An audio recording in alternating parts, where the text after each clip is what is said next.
यवतमाळच्या पुसद येथील राष्ट्रवादी काँग्रेसचे आमदार इंद्रनील नाईक यांनी मंत्रिपदाची इच्छा बोलून दाखवली। उपमुख्यमंत्री अजित पवार यांना मी ज्यावेळी कार्यक्षम आमदार आहे असं वाटेल त्या दिवशी मला निश्चित मंत्रिपद मिळेल असं इंद्रनील नाईक म्हणाले।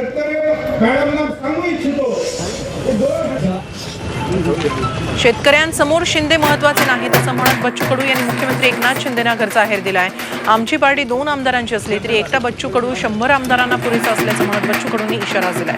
अनेक सरकार बदलली मात्र शेतकऱ्यांबाबतचं धोरण बदललं नाही असंही त्यांनी म्हटलंय।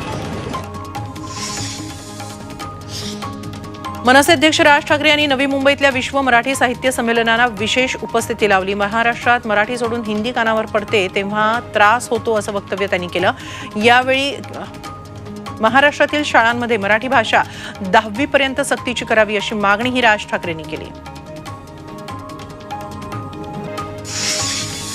अमृत नोनी आर्थो प्लस ये एक प्रूवन फॉर्मूला है। इसमें मौजूद नोनी फल के गुण और आयुर्वेदिक जड़ी बूटियां शरीर को जरूरी पोषक तत्व देने के साथ साथ हड्डियों और जोड़ों के घिसने, उनमें होने वाले सूजन और दर्द को रोकने में मदद करता है। दर्द मुक्त जीवन के लिए अमृत नोनी ऑर्थो प्लस। मुंबई अहमदाबाद मार्गावरील रेल्वे प्रवासाचा वेळ 30 ते 50 मिनिटांनी कमी करण्याचे प्रयत्न सुरू आहेत। वंदे भारत ताशी 160 किलोमीटर वेगाने धावणार आहे। पश्चिम रेल्वेवर मिशन रफ्तार प्रकल्पाचं काम अंतिम टप्प्यात आलंय, त्यामुळे मुंबई अहमदाबाद आणि मुंबई दिल्ली प्रवासाचा वेळ कमी होणार आहे।